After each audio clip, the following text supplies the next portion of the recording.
দর্শক স্বাগত দীপ্ত সংবাদে, সাথে আছি আমি নুজহাত রাহনুমা। নির্বাচনী প্রচারণার শেষ দিনে আজ ঢাকায় অন্তত ৮টি পথসভায় অংশ নেবেন বিএনপির চেয়ারম্যান তারেক রহমান।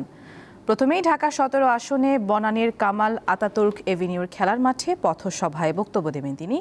এরপর ঢাকা ১০ আসনে কলাবাগান ক্রীড়া চক্রমাঠ, ঢাকা ৮ আসনে পীরজঙ্গি মাজার রোডে তার বক্তব্য দেওয়ার কথা রয়েছে।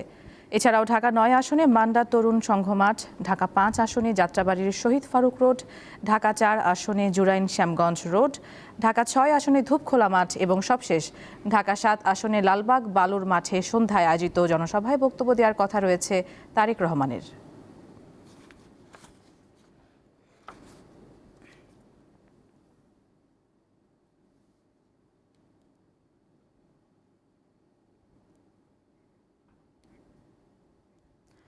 আসন্ন নির্বাচন নিয়ে দেশের ৫০% বেশি মানুষ উদ্বিগ্ন।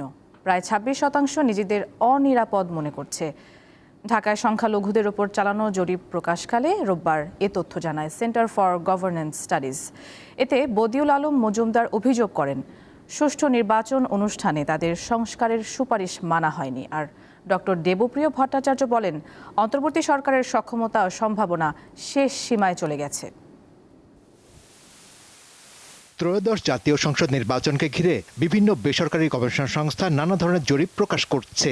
এরই ধারাবাহিকতায় রবিবার দেশের সংখ্যালঘু সম্প্রদায়ের ৫০৫ জন সদস্যের মধ্যে চালানো জরিপ প্রকাশ করে centre for governance studies CGS. তাদের অঙ্গীকার থেকে বাস্তবায়ন, রাজনৈতিক অন্তর্ভুক্তি ও গণতান্ত্রিক জবাবদিহিতার শীর্ষক প্রতিবেদনে বলা হয়েছে ৫০% বেশি মানুষ নির্বাচন নিয়ে উদ্বিগ্ন এবং ২৫% বেশি উত্তরদাতা নিজেকে অনিরাপদ বা চরম অনিরাপদ মনে করছেন। ভয় এবং নিরাপত্তাহীনতার এই বোর্ডটা সবচেয়ে বেশি কাজ করে। এটা অবশ্য বাংলাদেশে এখন অনেকের মধ্যেই করে, এটা মাইনরিটি মেজরিটি বলে কোনো কথা নেই, কিন্তু বিশেষ করে আমাদের ফাইন্ডিংসের মধ্যে এটাও আমরা দেখছি। অনুষ্ঠানে ডক্টর বদিউল আলম মজুমদার বলেন, নির্বাচন কমিশন সংস্কারে তাদের সুপারিশমালা বাস্তবায়িত হয়নি, ফলে ঋণ খেলাপি সহ নানা অভিযোগ নিয়ে নির্বাচনে অংশ নিতে পারছেন কেউ কেউ। রাজনৈতিক দলের আর্থিক স্বচ্ছতা, দুর্ভাগ্যবশত এই প্রস্তাবগুলো অধিকাংশই, প্রায় সবগুলোই গ্রহণ করা হয়নি। গণতান্ত্রিক উত্তরণের পথ সুগম হোক আমরা চাই, কিন্তু এখানে নির্বাচন কমিশনের সক্ষমতা নিয়ে গুরুতর প্রশ্ন দেখা দিয়েছে। ডক্টর দেবপ্রিয় ভট্টাচার্য মনে করেন, আসন্ন নির্বাচন যথেষ্ট অন্তর্ভুক্তিমূলক নয়, তবে অংশগ্রহণমূলক করার সুযোগ এখনো আছে। অন্তর্ভুক্তি এবং অংশগ্রহণের ক্ষেত্রে যে ধরনের ঘাটতি রয়ে গেছে এটাকে অস্বীকার করার কোনো সুযোগ নাই।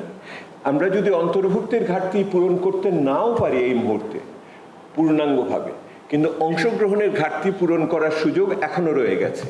দেবপ্রিয় ভট্টাচার্য বলেন, পিছিয়ে পড়া মানুষদের ভোটে আনা এবং ভোটের আগে পরে তাদের নিরাপত্তা নিশ্চিত করার দায়িত্ব অন্তর্বর্তী সরকারকেই নিতে হবে। আমরা অংশগ্রহণকে অনুৎসাহিত করছি। শাহরিয়ার ইমন, দীপ্ত সংবাদ, ঢাকা।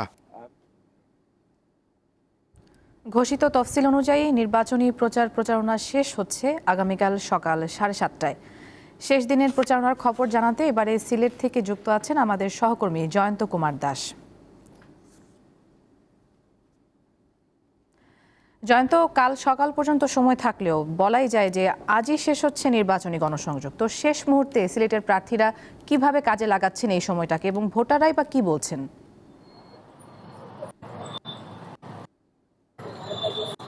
রাহনুমা, আগামীকাল শেষ হচ্ছে প্রচারণা, তাই শেষ মুহূর্তের প্রচারণায় ব্যস্ত সময় পার করছেন প্রার্থীরা এবং ভোটাররাও কিন্তু সেই প্রার্থীদের শেষ মুহূর্তের প্রচারণা কিভাবে করছে, কি প্রত্যাশা তারা দিচ্ছে, কি প্রতিশ্রুতি তারা দিচ্ছে সেটি শোনার জন্য কিন্তু জনসভা, পথসভা, উঠান বৈঠক কিন্তু করছেন। সিলেট জেলার 6টি আসনেই কিন্তু শেষ মুহূর্তে প্রচারণা জমে উঠেছে। পথসভা, উঠান বৈঠক করছেন প্রার্থীরা। সিলেট 1 আসনে জামায়াতে ইসলাম এবং বিএনপির যে 2 প্রার্থী তারা কিন্তু শক্ত অবস্থানে রয়েছে এবং এই 2 প্রার্থীর মধ্যে কিন্তু প্রতিদ্বন্দ্বিতাপূর্ণ নির্বাচন হবে মনে করছেন এবং বলা চলে 2, 3 এবং 4 আসন, এই আসনগুলোতে প্রার্থীরা প্রচারণা চালাচ্ছে। সীমান্তবর্তী জনপদ, এবং এখানে একজন হেভিওয়েট প্রার্থী আছেন আরিফুল হক চৌধুরী, যিনি সাবেক মেয়র। তিনি কিন্তু নির্বাচন করছেন। একই সাথে জামাত ইসলাম আরেকজন প্রার্থী, তিনিও কিন্তু শক্ত প্রার্থী। বলা চলে এই দুই প্রার্থীর মধ্যে শক্ত প্রতিদ্বন্দ্বিতা হবে। এবং আরেকটি আসন সিলেট 5 আসন, সেটা হচ্ছে সীমান্তবর্তী জনপদ, এবং এই একমাত্র আসন যে আসনে বিএনপির বিদ্রোহী প্রার্থী রয়েছেন। কাজে এই আসনটি তো আসলে আলাদা করে চোখ রয়েছে সিলেটবাসীর। সবকিছু মিলিয়ে প্রার্থীদের প্রতিশ্রুতি শুনছেন, কথার পরিচয় শুনছেন, তবে ভোটাররা বলছেন এবার তারা সচেতন, এবার তারা ব্যক্তি দেখে নয়, এবার তারা প্রতীক দেখে নয়, ব্যক্তি দেখেই তারা ভোট দিবেন, দক্ষ এবং যোগ্য ব্যক্তিকে তারা ভোট দিবেন। এবং সিলেট 1 আসনের কথা যদি বলি, সিলেট 1 আসনে বিগত সময়ে তেমন কোনো উন্নয়ন হয়নি, বিশেষ করে জলাবদ্ধতা ক্ষেত্রে। সেক্ষেত্রে কিন্তু ভোটাররা বলছেন যে প্রার্থী এই সমস্যা সমাধানগুলো করবে, তাদের জন্য আসলে তারা কাজ করবেন। এবং সিলেট বরাবরই উন্নয়ন বঞ্চিত, সেই উন্নয়নের জন্য যারা কাজ করবেন তাদের জন্য আসলে ভোটাররা কাজ করবেন। এবং জানিয়ে রাখতে চাই, বিদ্রোহী প্রার্থী যেমন একেবারে জোরে সোরে প্রস্তুতি চালাচ্ছেন, জোরে সোরে প্রচারণা চালাচ্ছেন, অন্যান্য প্রার্থীরা সেই চালাচ্ছেন। শুধু ভোটাররা প্রবাসীরা এসেছেন সেই পছন্দের প্রার্থীদের প্রচারণা কাজ করতে। তরুণ থেকে বৃদ্ধ সকলেই আসলে কাজ করছেন। এবং যেহেতু আগামীকাল শেষ হচ্ছে প্রচারণা, প্রার্থীদের পাশাপাশি ভোটাররাও আসলে অপেক্ষা করছেন সেই 12 ফেব্রুয়ারি তারা ভোট কেন্দ্রে গিয়ে ভোট দেওয়ার জন্য। সবকিছু মিলিয়ে আইন শৃঙ্খলা বাহিনী রয়েছে। তবে একটা কথা জানিয়ে রাখতে চাই, সিলেটে কিন্তু 1016টি কেন্দ্রের মধ্যে অর্ধেকের বেশি কেন্দ্র কিন্তু ঝুঁকিপূর্ণ। কাজে ঝুঁকিপূর্ণ যে কেন্দ্রগুলো আছে সেই কেন্দ্রগুলো নিয়ে আসলে শঙ্কা প্রকাশ করছেন সাধারণ মানুষ এবং সুশীল সমাজরা। তো আসলে এই ছিল আমার কাছে সিলেট থেকে যে সবশেষ প্রচারণার আপডেট, এটির সবশেষ। দর্শক, সিলেট থেকে নির্বাচনী প্রচারণার খবর জানাচ্ছিলেন জয়ন্ত কুমার দাস। পোস্টাল ব্যালটে প্রথমবারের মতো ভোট দিচ্ছেন দেশের মানুষ। 12 ফেব্রুয়ারি নির্বাচনে এই পদ্ধতিতে ভোট দিতে নিবন্ধন করেন কমপক্ষে 15,33,000-এর বেশি নাগরিক। এর মধ্যে প্রবাসীর সংখ্যা প্রায় 7,67,000। বাকিরা ভোটের দায়িত্বে থাকা কর্মকর্তা, সরকারি চাকরিজীবী ও কারাবন্দী। পোস্টাল ভোট নিয়ে 2 পর্বের প্রতিবেদনের আজ দেখুন প্রথম পর্ব। ত্রয়োদশ সংসদ নির্বাচন ঘিরে বেশ আলোচনায় পোস্টাল ভোট। এটি এমন এক পদ্ধতি যেখানে ভোটার সশরীরে ভোট কেন্দ্রে উপস্থিত না হয়ে ডাকযোগে তার ভোটাধিকার প্রয়োগ করতে পারেন। এখন পর্যন্ত সবচেয়ে বেশি পোস্টাল ভোট এসেছে সৌদি আরব থেকে, যা প্রায় 2 লাখ। জাতীয় সংসদ নির্বাচন ও গণভোট সামনে রেখে গত বছরের 18 November postal vote BD app উদ্বোধন করে নির্বাচন কমিশন। নিবন্ধনের জন্য ভোটারদের মোবাইল ফোনের প্লে স্টোর থেকে অ্যাপটি ডাউনলোড ও ইনস্টল করতে হয়। 11 ডিসেম্বর তফসিল ঘোষণার পর প্রবাসীদের জন্য, আর 21 জানুয়ারি প্রার্থী চূড়ান্ত হওয়ার পর দেশের ভেতরে অ্যাপে নিবন্ধিত ভোটারদের কাছে ডাক বিভাগের মাধ্যমে পোস্টাল ব্যালট পাঠায় ইসি, যেখানে নিবন্ধিত সব দল স্বতন্ত্র প্রার্থীর প্রতীক ও না ভোটের চিহ্ন সহ 119টি প্রতীক স্থান পায়। পোস্টাল ব্যালটে খামের উপর থাকা কিউআর কোড স্ক্যান করে ভোটাররা নিজ নিজ আসনে প্রার্থীদের নাম জেনে ভোট দিতে পারেন। প্রবাসীরা প্রার্থী চূড়ান্ত হওয়ার আগে ব্যালট পেলেও ভোট দেওয়ার সুযোগ পেয়েছেন প্রার্থী চূড়ান্ত হওয়ার পর। কথা ছিল 21 জানুয়ারি প্রতীক বরাদ্দের পরে আমরা প্রার্থী প্রতীকের যে সংখ্যা সম্পর্ক সেটা অ্যাপে দেখাই দিব। সো আমরা 21-এর জায়গায় 22-এ দেখাতে পেরেছি 22 তারিখ থেকে। সো আগের থেকেই প্রসেসটা ছিল নির্ধারিত প্রসেস যে উনি অ্যাপে ওনার প্রার্থী প্রতীকটা দেখবেন, দেখে এই ব্যালট পেপার সেখানে টিক বা ক্রস দিবেন। পছন্দের প্রতীকে টিক বা ক্রস চিহ্ন দিয়ে ভোট দেওয়া শেষ করে ব্যালট খামে ভরে নিকটস্থ পোস্ট অফিস বা পোস্ট বক্সে জমা দেন ভোটাররা। বিদেশ থেকে ব্যালট দেশে পৌঁছতে 20 দিনের মতো সময় লাগে। আধুনিক প্রযুক্তির এই ব্যালটে ট্র্যাকিং সিস্টেম যুক্ত থাকায় কোন ব্যালট কোথায় আছে সেটি ভোটার যেমন জানতে পারেন, তেমনি সংশ্লিষ্ট রিটার্নিং অফিসও জানতে পারে।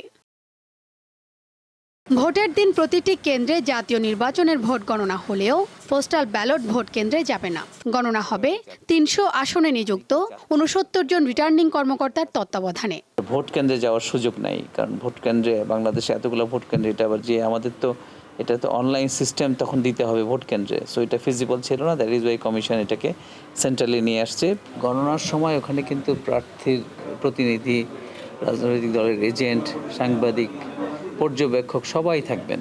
12 ফেব্রুয়ারি বিকেল 4:30টার মধ্যে রিটার্নিং কর্মকর্তার কাছে ব্যালট না পৌঁছলে তা বাতিল বলে গণ্য হবে। শিউলি শবনম, দীপ্ত সংবাদ, ঢাকা। চট্টগ্রাম বন্দরে ডাকা অনির্দিষ্টকালের ধর্মঘট স্থগিত করেছে আন্দোলনরত শ্রমিক কর্মচারীরা। গতরাত 12:30টার দিকে এক বিজ্ঞপ্তির মাধ্যমে এই সিদ্ধান্তের কথা জানায় বন্দর রক্ষা সংগ্রাম পরিষদ। বিজ্ঞপ্তিতে বলা হয়, আসন্ন জাতীয় সংসদ নির্বাচন ও পবিত্র রমজান মাসে পণ্য খালাস স্বাভাবিক রাখতে জনস্বার্থে ধর্মঘট কর্মসূচি সোমবার সকাল 8টা থেকে আগামী 15 ফেব্রুয়ারি পর্যন্ত স্থগিত রাখা হচ্ছে।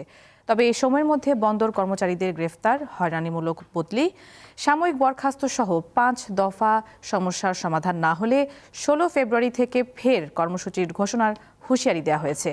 এর আগে চট্টগ্রাম বন্দরের নিউমোরিং কন্টেইনার টার্মিনাল এনসিটি ইজারা না দেওয়া সহ 4 দফা দাবিতে রোববার সকাল 8টা থেকে অনির্দিষ্টকালের জন্য লাগাতার ধর্মঘট শুরু করেন বন্দর শ্রমিক কর্মচারীরা।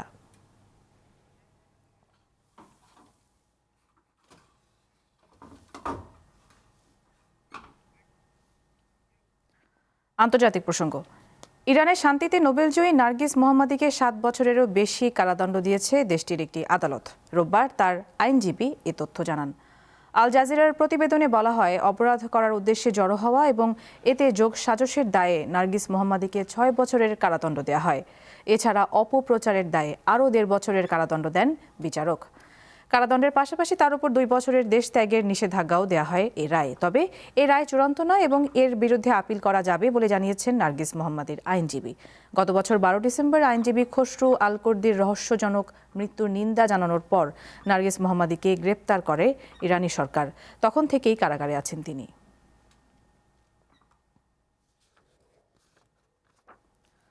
জাপানের সাধারণ নির্বাচনে জয় পেয়েছে বর্তমান প্রধানমন্ত্রী সানায় তাকাইচির দল।